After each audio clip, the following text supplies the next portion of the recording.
Segundo tema, la prueba y el debido proceso. Vamos a tomar como referencia para este segundo subtema el artículo 10 de la Lepina, que habla de la prueba. En el procedimiento administrativo rige el principio de la libertad probatoria. La prueba vertida se ponderará de conformidad con las reglas de la sana crítica. Hablemos primero sobre el derecho a la prueba. El derecho a la prueba no es arbitrario ni absoluto. El derecho a la prueba, aunque es un derecho fundamental, pero debe someterse a las regulaciones del derecho procesal. Es importante que, aunque estemos hablando de formalidades procesales, tampoco exageremos las formalidades porque estamos en sede administrativa. Vamos a ver alguna casuística a partir de los elementos que se requieren para gozar del derecho a la prueba: el tiempo, la forma, la pertinencia y la utilidad. Es importante que estos 4 elementos nos conduzcan a hacer realidad dentro del proceso administrativo los valores de la democracia. Veamos, por ejemplo, sobre el tiempo. ¿Qué puede pasar si en el transcurso de la audiencia pública aparece un elemento del cual la Junta cree que es importante incorporar elementos de prueba? ¿Se puede hacer una incorporación pura y simple en este momento? El cuidado que se debe tener es que, si tan importante es el elemento probatorio, tendrá que comunicársele a la persona que le puede afectar la prueba que para la Junta parece importante este elemento, deberá dársele la oportunidad de que se pronuncie y deberá dársele la oportunidad que presente una prueba de descargo a su favor. Es decir, no es suficiente alegar que por razones de tiempo en la audiencia pública no puede haber incorporación de prueba. Para eso tenemos los principios de la Lepina, del 9 al 14. Estos pueden ayudar a fundamentar una decisión de incorporar prueba a estas alturas, con las condiciones que he señalado. De lo contrario, aunque se invoquen los principios, aunque se invoque la Convención sobre los Derechos del Niño, si hubiere una incorporación sin respetar los derechos de la persona denunciada o a quien presuntamente le vayan a afectar las decisiones de la Junta, puede incluso ser motivo hasta de sanción por incumplimiento del debido proceso. Veamos sobre la forma. Una impresión diagnóstica de una clínica particular en la cual se hace constar un hematoma en una pierna de un niño de 8 años que estuvo en un centro de acogimiento. Esta impresión diagnóstica podrá ser un elemento probatorio dentro de un proceso administrativo. Voy a darles elementos de contexto para que puedan tener criterio de opinión. Se trata de un procedimiento sancionatorio, de un hecho que ocurrió hace 2 años. Es un presunto maltrato en un centro de acogimiento y la presunta víctima, 2 años después, ya no se encuentra sujeta a la medida de acogimiento institucional y el presunto agresor ya está en otro servicio y no se acredita que en los 2 años haya tenido una reincidencia en el supuesto comportamiento abusivo. En este contexto, ¿nos servirá la impresión diagnóstica? Bueno, antes de referirme al punto que nos tiene sobre la forma, yo preguntaría, 2 años después que ha pasado una situación de estas, ¿Dónde está la víctima que queremos restituirle derechos? ¿Dónde está la intención sistémica a la que nos obliga el artículo 124 de la Alepina? ¿Dónde están los principios rectores del sistema de protección? Si el régimen interno de la entidad funcionó movilizando al presunto agresor hacia otro servicio,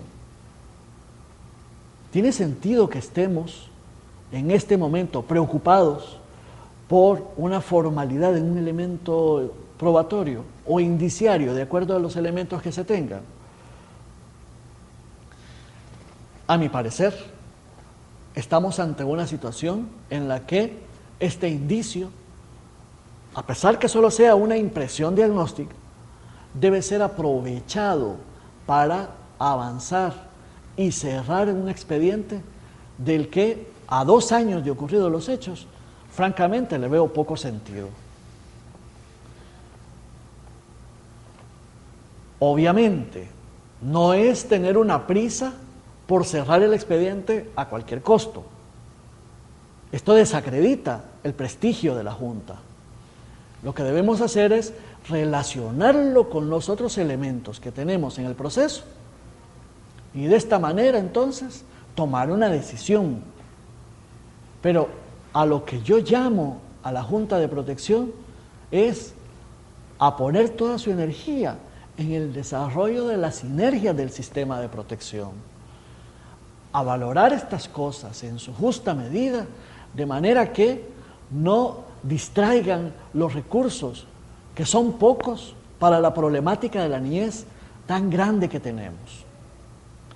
El artículo 111 de la Alepina, en el que se hablan de los distintos niveles de las políticas públicas, debe ser una preocupación fundamental desarrollar ese sistema para los niños y las niñas en El Salvador. Las sinergias entre los niveles, esos son los temas de preocupación.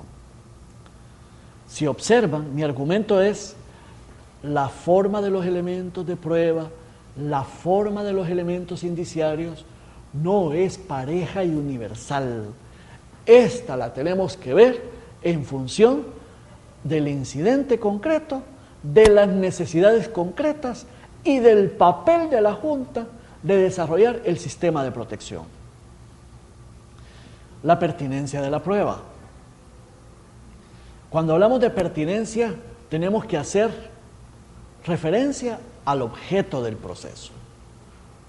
Recuerden que el objeto del proceso es ese núcleo de los hechos que será controvertido por las partes. Una prueba es pertinente cuando tiene relación con el contenido de esos hechos. Vamos a ver un caso. ¿Qué les parece si en un caso de abuso sexual, en el que se trata de tomar una medida de protección, valdrá la pena tener la prueba psiquiátrica del presunto abusador? Bueno, para que la prueba sea pertinente, tiene que ser una prueba psiquiátrica relacionada con el padre o la madre, para determinar el nivel de riesgo en el que podrían estar los niños si van a ser sujetos de una medida al lado de ellos. Pero si se trata de terceros, aunque sean miembros de la familia, yo creo que esta prueba se vuelve impertinente y un esfuerzo innecesario que lo único que va a traer es desgaste para la Junta de Protección. La carga de la prueba. Este es un asunto importante en sede administrativa. ¿Por qué? Porque a partir de la regla de la carga de la prueba, podemos distinguirnos de la sede jurisdiccional. Las juntas de protección no tienen por qué reproducir al 100% la plenitud de las formalidades jurisdiccionales. Lo he reiterado en varias oportunidades. Son órganos administrativos de facilitación del acceso a los servicios públicos. Son órganos articuladores que facilitan la integración de las entidades de la red de atención compartida del departamento. Son órganos complementarios a los comités locales de derechos. La plenitud de esta regla de la carga de la prueba estará sujeta a condiciones específicas que señalaré a continuación. ¿Será necesario que carguemos al denunciado, a los denunciantes, con la obligación de aportar pruebas cuando dentro del expediente ya tenemos suficientes indicios para construir presunciones? Francamente, ante una situación de esas, por un sentido práctico de política pública, yo soy partidario de no exigir demasiado a las partes y construir la teoría del caso dentro del expediente a partir de los indicios que se tengan. Como lo hemos dicho anteriormente, esta regla tendrá una distinta aplicación dentro del marco sancionatorio. Veamos un ejemplo para ver la aplicación del concepto de la carga de la prueba en el procedimiento administrativo. El caso tiene los siguientes elementos. Una adolescente de 16 años que es denunciada por sus padres por poner en riesgo su integridad sexual al acompañarse con otro chico adolescente de 16 años. Ella está embarazada y es estudiante. Su pareja también trabaja y estudia. Mediante peritaje se determina que el adolescente tiene un consentimiento libre y espontáneo en su relación de pareja. Con estos elementos, ¿valdría la pena imponer la carga de la prueba a ella y a sus padres? A mi criterio, aquí hay cosas de mayor valor que el simple interés de las dos partes. Yo creo que este es un caso en el que amerita considerar el interés superior del adolescente, la unidad familiar como principio rector de la LEPINA y otros principios que, de acuerdo a la situación, la Junta de Protección llegue a considerar importantes para justificar sus actuaciones. Yo creo que una situación de estas, en la que se ve que un par de adolescentes están tomando decisiones, están ejerciendo facultades relacionadas al desarrollo de su personalidad, la Junta de Protección debería actuar de oficio y facilitar la discusión a partir de elementos que la Junta haga llegar al proceso. ¿Qué puede cambiar este criterio? Por ejemplo, si por cualquier circunstancia las dos partes son representadas por abogado. Y como tema final de este segundo segmento, vamos a hacer algunos comentarios sobre la sana crítica en el procedimiento administrativo. Es un error común que las personas operadoras se refieran a sana crítica confundiéndola con métodos de interpretación de la ley. Se dice, por ejemplo, que se aplicará la ley de convivencia ciudadana en lugar de la LEPINA, apelando a la sana crítica. Esta situación es un error, porque la sana crítica tiene por vocación aplicarse a los elementos fácticos del proceso, no a los elementos normativos. Cuando estamos hablando de decisiones de interpretación legal, lo que estamos hablando son métodos de interpretación de la ley. Y es importante distinguir que los métodos, para simplificarlos, pueden ser tres: el método exegético, el método sistémico y el método dogmático. Por supuesto que desde un sentido sistémico cabría decir que la ley marco de convivencia ciudadana resulta ser la mejor opción en una situación concreta. Pero espero que quede claro que sana crítica tiene que ver con revisión, análisis, estudio, conclusiones sobre los hechos. En el derecho administrativo, la sana crítica es un aliado fundamental del trabajo de los operadores. ¿Por qué? Porque por su flexibilidad es recurrente la necesidad de resolver situaciones a partir de elementos indiciarios. Entonces, hay que construir las presunciones. ¿Cómo? Con los elementos de la sana crítica. Veamos lo que dice el artículo 416 del Código de Procedimientos Civiles y Mercantiles y qué notas podemos sacar para la aplicación en sede administrativa. Valoración de la prueba. El juez o tribunal deberá valorar la prueba en su conjunto conforme a las reglas de la sana crítica. No obstante lo anterior, en la prueba documental se estará lo dispuesto sobre el valor tasado. El juez o tribunal, para nuestro caso sería la Junta de Protección, deberá atribuir un valor o significado a cada prueba en particular, determinando si conduce o no a establecer la existencia de un hecho y el modo que se produjo.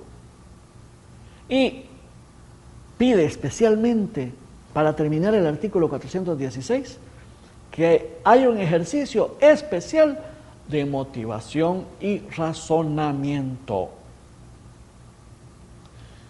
Veamos una situación en la que yo diría que es casi imposible exigir pruebas plenas. Una situación de migración irregular. Por ejemplo, hay una situación de un chico en la que es evidente que sus padres son factores de amenaza para el ejercicio de los derechos. Lo digo a partir de indicios que deben ser motivados en la resolución. Se trata de un chico que ya es 10 veces retornado del extranjero. Se establece que es el padre quien lo induce a la migración y además no existe colaboración en facilitar su arraigo. Es decir, cuando la Junta ha intentado medidas escolares, medidas de inserción laboral o psicológica, estas no funcionan. ¿Por qué? Porque el padre no apoya. En una situación de estas, el razonamiento que se haga a partir de razones de equidad y sentido común puede hacer la diferencia en el caso. Distinta es la situación cuando la migración irregular es ocasionada por razones de pobreza. Este elemento cambiará drásticamente el criterio de atención del caso. Para cerrar este segundo subtema, quiero subrayar la importancia que la Junta de Protección, antes de decidir resolver un caso en un proceso administrativo, descarte de que se trata de una situación en la que es la pobreza la que está de telón de fondo. Cuando ha hecho este descarte, entonces podemos hablar de un proceso administrativo en donde las exigencias podrán ser más o menos rigurosas y en donde los requisitos sobre la prueba serán determinantes para poder atribuir una conducta, para poder imponer una obligación.